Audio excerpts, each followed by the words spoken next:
ഇന്ന് കാലഘട്ടത്തിൽ ന്യൂസുകളിലെല്ലാം വളരെ കോമൺ ആയിട്ട് കാണുന്നതാണ് പ്രായഭേദമന്യേ ജോലിയുടെ ഇടയിൽ, പരിപാടികളുടെ ഇടയിൽ, എക്സസൈസിനിടയിലൊക്കെ കുഴഞ്ഞു വീഴുന്നു മരിക്കുന്നൊരവസ്ഥ. എന്താണ് ഇതിന് കാരണം? ഹൃദയസ്തംഭനം, കാർഡിയക് അറസ്റ്റ്. കാർഡിയക് അറസ്റ്റ് നമ്മുടെ ബാക്കി ശരീരങ്ങൾ എന്ന പോലെ, ശരീരത്തിലെ ഭാഗങ്ങൾ എന്ന പോലെ തന്നെ ഹൃദയത്തിനും പ്രവർത്തിക്കാൻ ആവശ്യമായ ഓക്സിജനും ബ്ലഡ് സപ്ലൈ ഒക്കെ വേണം. ഇത് നിലയ്ക്കുന്നൊരവസ്ഥയിൽ നമുക്ക് ഹൃദയസ്തംഭനം ഉണ്ടാകും. എന്താണ് ഇതിന്റെ കാരണം? ഹൃദയാഘാതം, അതായത് ഹാർട്ട് അറ്റാക്ക്, ഹൃദയത്തിന്റെ മിടിപ്പിനുള്ള വ്യത്യാസം, ഹൃദയത്തിനുള്ള വലിപ്പം, ചിലർക്ക് ജന്മനുള്ള ചില ഹൃദയത്തിനുള്ള അസുഖങ്ങൾ, ഇതെല്ലാം കാരണം ഹൃദയസ്തംഭനം ഉണ്ടാകും. നാം അഥവാ ഇങ്ങനൊരു പേഷ്യന്റ് നമ്മൾ മുമ്പിൽ കണ്ടാൽ, അഭിമുഖീകരിക്കേണ്ടി വന്നാൽ നാം എന്തൊക്കെയാണ് ചെയ്യുന്നത്? വിശദീകരിക്കും.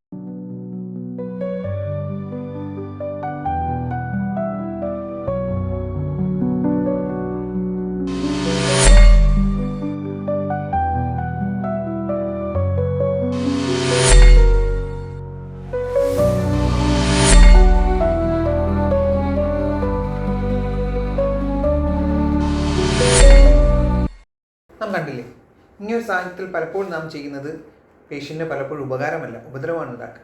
ശരിക്കും നാം എങ്ങനെയാണ് ഇങ്ങനത്തെ ഒരു സാഹചര്യം അഭിമുഖീകരിച്ചാൽ ചെയ്യേണ്ടത്? കാണിച്ചു തരാം. ഒരു പേഷ്യൻറ്റ് അബോധാവസ്ഥയിൽ കിടക്കുന്ന കരുതട്ടെ. നാം ആദ്യം എന്താ ചെയ്യേണ്ടത്? പേഷ്യൻറ്റ് സേഫായിട്ടാണോ കിടക്കുന്നത് നമ്മൾ നോക്കുക, ആ സ്ഥലമൊക്കെ സേഫാണോ നോക്കുക. കാരണം നാമും ചെന്നൊരു അപകടത്തിൽ പെടരുത്. എക്സാമ്പിൾ, ഒരു ഷോക്ക് അടിച്ചിരിക്കുന്ന പേഷ്യൻ്റ് ആയിരിക്കാം, നമുക്ക് ആ ഷോക്ക് ചിലപ്പോൾ ലഭിച്ചേക്കാം. അതിനാൽ നമ്മളത് പ്രത്യേകം ശ്രദ്ധിക്കുക. പിന്നീട് പേഷ്യൻ്റെ സേഫ്റ്റി നോക്കിയതിന് ശേഷം പേഷ്യൻ്റ് റെസ്പോൺസ് നോക്കുക. പേഷ്യൻ്റ് തട്ടി വിളിച്ച് നോക്കുക.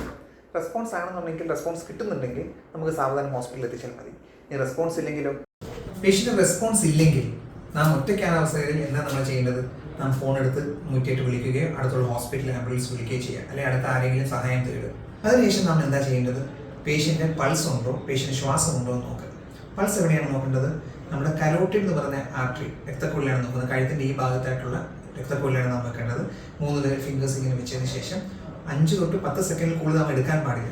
ഇതേ സമയം തന്നെ നമുക്ക് പേഷ്യൻ്റെ ശ്വാസം ഉണ്ടോ എന്ന് നാം നോക്കണം. അത് 2 രീതിയിൽ നോക്കാം. ഒന്ന്, നമ്മൾ നെഞ്ചിങ്ങനെ മുകളിലേക്കും താഴേക്കും വരുന്നുണ്ടോ, അല്ലെങ്കിൽ നമ്മൾ മറ്റേ കൈ കൊണ്ട് മൂക്കിൻ്റെ അടുത്ത് വെക്കുമ്പോൾ നമുക്ക് ശ്വാസം എടുക്കുന്നത് അറിയാൻ പറ്റും. ഇങ്ങനത്തെ അവസ്ഥ ഇങ്ങനെ നോക്കുമ്പോൾ പൾസ് ഇത് രണ്ടും കിട്ടുന്നുണ്ടെങ്കിൽ ഓക്കെ, വെൽ ആൻഡ് ഗുഡ്, നമുക്ക് സാവധാനം ഹോസ്പിറ്റലിൽ എത്തിച്ചാൽ മതിയാവും. ഇനി ഇങ്ങനത്തെ ഒരു അവസ്ഥ അല്ല, നമുക്ക് കിട്ടുന്നില്ല, പൾസും ശ്വാസകോശം കിട്ടാത്തൊരവസ്ഥയാണെങ്കിൽ നാം CPR സ്റ്റാർട്ട് ചെയ്യണം.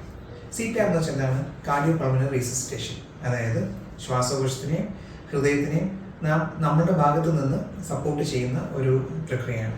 അതിന് ചെയ്യേണ്ടത് ആദ്യം തന്നെ എങ്ങനെയാണ് കംപ്രഷൻ കൊടുക്കുക, അല്ലെങ്കിൽ ചെസ്റ്റ് അമർത്തുന്ന ഒരു രീതിയാണ് അത് ഞാൻ കാണിക്കാൻ പോകുന്നത്. നമ്മുടെ നെഞ്ചിൻ്റെ ഏകദേശം നടുവിലായിട്ട് താഴ്ഭാഗത്തായിട്ട് നമ്മുടെ കൈ നമുക്കൊന്നി ഇങ്ങനെ ഈ രീതിയിലോ അല്ലെങ്കിൽ ഇങ്ങനത്തെ രീതിയിലോ നമ്മൾ കൈ ആ ഭാഗത്തേക്ക് വെക്കുക. അതിനുശേഷം സാവധാനം നമ്മൾ മുട്ടുകളൊന്നും മടക്കാത്ത അവസ്ഥയിൽ താഴേക്ക് പ്രസ് ചെയ്യുക, മുകളിലേക്ക് വരിക. താഴേക്ക് പ്രസ് ചെയ്യുക, മുകളിലേക്ക് പ്രസ് ചെയ്യുക. എത്രത്തോളം പ്രസ് ചെയ്യണമെന്ന് വെച്ചാൽ 2 ഇഞ്ച്, ഏകദേശം ഒരു 5 സെൻറ്റിമീറ്ററോളം താഴേക്ക് പ്രസ് ചെയ്യണം. പ്രസ് ചെയ്യുന്ന കൂടാതെ തന്നെ തിരിച്ച് അതുപോലെ തന്നെ ഫുള്ള് നമ്മൾ റിലാക്സ് ചെയ്യാനും മറക്കരുത്. ഏകദേശം 100 തൊട്ട് 120 വരെ ആണ് 1 മിനിറ്റിൽ നാം ചെയ്യേണ്ടത്. ചെയ്ത് കഴിഞ്ഞതിന് ശേഷം നമ്മൾ ഒരു റൗണ്ട് അങ്ങനെ കഴിഞ്ഞതിന് ശേഷം അതിനുശേഷം ശ്വാസം എങ്ങനെയാണ് കൊടുക്കേണ്ടത്? പേഷ്യൻറ്റിനെ നമ്മൾ ഒറ്റയ്ക്കാണെങ്കിൽ ഓക്കെ, നമ്മൾ തന്നെ ഇത് കൊടുക്കേണ്ടി വരും. ഇല്ല, ഒരാളുടെ സഹായം ഉണ്ടെന്നുണ്ടെങ്കിൽ നമ്മൾ അവരെ കൊണ്ട് ചെയ്യുക. എങ്ങനെയാണെന്ന് വെച്ചാൽ പേഷ്യൻ്റെ കഴുത്ത് അത് ഒരുപാട് അങ്ങ് ബാക്കിലേക്ക് പോകാത്ത രീതിയിൽ ഒന്ന് പ്രസ് ചെയ്ത് 2 സൈഡിലും പിടിച്ചുകൊണ്ട് നമുക്ക് മൂക്ക് തപ്പിക്കൊണ്ട് സാവധാനം വായിലേക്ക് ഊതി കൊടുക്കാവുന്നതാണ്. ഏകദേശം 1 സെക്കൻഡ് നീളത്തിൽ വേണം നാം ശ്വാസം കൊടുക്കാൻ.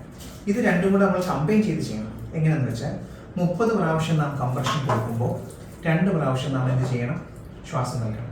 30-2. അങ്ങനെ നമ്മൾ ചെയ്ത് ഏകദേശം 2 മിനിറ്റ് ചെയ്തതിന് ശേഷം പിന്നെയും പേഷ്യൻ്റ് പൾസ് നോക്കണം. പൾസ് കിട്ടിയിട്ടുണ്ടെങ്കിൽ എങ്കിലും നമുക്ക് ഹോസ്പിറ്റലിൽ എത്തിച്ചാൽ മതിയാവും. ഇല്ല, നമ്മളിത് എത്ര നേരം തുടരണം?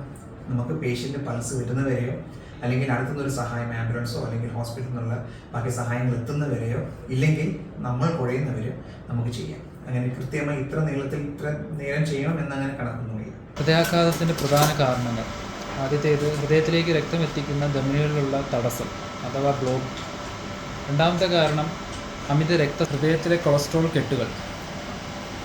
പിന്നീട് വരുന്നത് വലിയ മാനസിക സമ്മർദ്ദം, പിന്നെ തീവ്രമായിട്ടുള്ള കഠിന അധ്വാനം. പിന്നീട് വരുന്ന പുകവലി, മദ്യപാനം, മയക്കുമരുന്ന് എന്നിവയുടെയൊക്കെ ഉപയോഗം. പിന്നീട് ഒട്ടും വ്യായാമമില്ലാത്ത അവസ്ഥ. വെറുതെ ഇരിക്കുന്ന അവസ്ഥ. പിന്നീട് ഏറ്റവും അവസാനം വരുന്നത് ഏറ്റവും പ്രധാനപ്പെട്ട ഒന്നാണ് മുൻ ഹൃദയരോഗ ചരിത്രം. അതായത് കുടുംബത്തിൽ ആർക്കെങ്കിലും ഹൃദയ സംബന്ധമായ അസുഖങ്ങൾ എന്തെങ്കിലും ഉണ്ടെങ്കിൽ അങ്ങനെയുള്ള ആൾക്കാർക്ക് ഹൃദയാഘാതം വരാനുള്ള സാധ്യതകൾ കൂടുതലാണ്. ഹൃദയാഘാതം തടയാനുള്ള മുൻകരുതലുകൾ. ഇതിൽ ആദ്യത്തേത് ഭക്ഷണക്രമം ശ്രദ്ധിക്കുക. പ്രധാനമായിട്ടും കൊഴുപ്പ് കുറവുള്ള, ഫൈബർ കൂടുതലുള്ള ഭക്ഷണം ഉൾപ്പെടുത്തുക. നിത്യവും വ്യായാമം ചെയ്യുക. അതായത് കുറഞ്ഞതൊരു 30 മിനിറ്റെങ്കിലും ഡെയിലി നടക്കുക. പിന്നീട് വരുന്നത് പുകവലി ഒഴിവാക്കുക, മദ്യപാനം ഒഴിവാക്കുക, മയക്കുമരുന്ന് ഉപയോഗങ്ങളുണ്ടെങ്കിൽ അത് ഒഴിവാക്കുക. അതൊക്കെയാണ് പ്രധാനമായിട്ടുള്ളത്. അടുത്തത് നമ്മൾ ചെയ്യേണ്ട കാര്യം, നമ്മൾക്ക് അമിത രക്തസമ്മർദ്ദം അല്ലെങ്കിൽ കൊളസ്ട്രോള്, ഡയബറ്റീസ് അങ്ങനത്തെ അസുഖങ്ങൾ എന്തെങ്കിലും ഉണ്ടെങ്കിൽ അത് നിയന്ത്രണത്തിൽ വയ്ക്കുക. മാനസിക സമ്മർദ്ദം കുറയ്ക്കുക. തുടർച്ചയായി നമ്മൾ ചെക്കപ്പുകൾ ചെയ്യുക. പ്രധാനമായിട്ടും കുടുംബത്തിൽ ആർക്കെങ്കിലും ഹൃദയ സംബന്ധമായ അസുഖങ്ങളുണ്ടെങ്കിൽ നമ്മൾ അതിൻ്റെ മുൻകരുതലുകൾ എടുക്കുക.